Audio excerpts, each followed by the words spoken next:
There is a playlist on neurodevelopment, and one of the videos I made discusses how a physician or a clinician approaches the communication with the family when they know the baby has brain injury.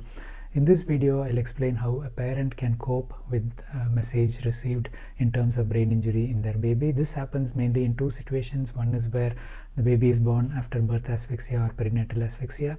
There is a separate playlist on perinatal asphyxia. You can refer that for more information on how this works. And the other situation is in a premature baby. The very fact that the baby came out premature increases the risk of neurodevelopmental problems.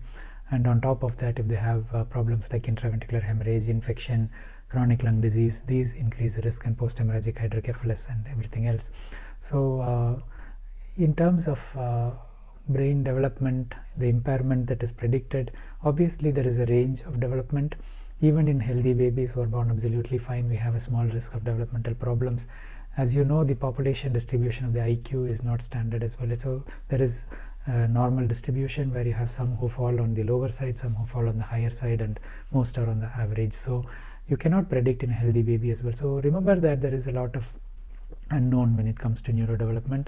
All that we have in the beginning is some information that there is a risk.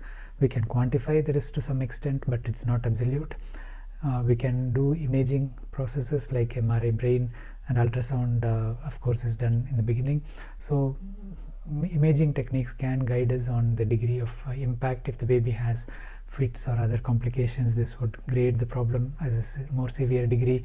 So we have different factors. Of course, if the cause of the brain injury is birth asphyxia or prematurity related bleed, it could also be related to jaundice induced brain damage. It can be hypothyroidism which was not picked up, which causes the brain damage. It could be hypoglycemia, low blood sugar in the baby, which affected the baby's brain. So there are many factors which can affect, and the pediatricians and the neonatologists always look at options to reduce this risk. So we have blood sugar monitoring if there is a risk of hypoglycemia. The premature babies get cranial ultrasound scans, and we try our best to reduce the risk of bleed happening in the brain and so on.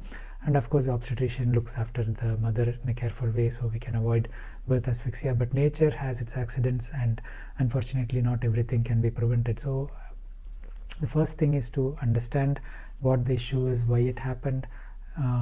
Don't blame anyone or yourself at that time, because you want to cope with the problem. You're not going to probe into why it happened. Of course, if there was a medical error or something that was discussed, it's more challenging, but try to be positive in your approach. Recognize that there is a lot of unknown. We have babies with significant brain abnormalities on imagings like MRI even, and then the baby comes out normal in the future. As the baby starts developing, we start seeing a better picture. I mean, in terms of a very severe brain injury, by 2 to 3 months we will know that the baby is not developing normally, the tone of the baby is not normal. The milder defects take time to predict. If the baby is normal by 1 year, very likely that most of the functions will be normal. We cannot predict still how the child will do at school age. So there is always uncertainty. For a parent to cope, you need to be positive. You need to be thinking in the right way. I call it not thinking of the worst case scenario. There is always a worst case. The child may not walk, the child may not talk. If you start thinking on those lines, it's going to depress you. You need to be active as a parent, engaged in focusing on what you can do to improve. We have physiotherapy, we have support from the neurologist, we have regular developmental follow-up. So even if the baby has a brain injury, most of the time the brain is quite adaptable. We call it plastic, and we can improve the function. But to reach that optimal potential, the parent should be in the right frame of mind. So we have to keep our emotional balance in such a way that we can focus on the positives. Even though the child is developmentally delayed, they will still be making progress in most situations. So we take the positives out of it. We focus on the next step and not compare with anything else. Don't be dejected that the child isn't doing as well, because this doesn't mean much as long as the child is starting to progress. And in the worst case, obviously, if the child has cerebral palsy and has significant problems, we have to accept that and work towards how we can make the life better for the child and the family as well. So it's never easy, but my message is to grasp the information, accept that there is a risk, but at the same time don't be too focused on the negatives. Try to look at the positives, try to go to the what next stage. Be a team with your physician, the physiotherapist, and try your best to continue these supports, because this is what will define the child's future outcome. I hope this helps. Thank you.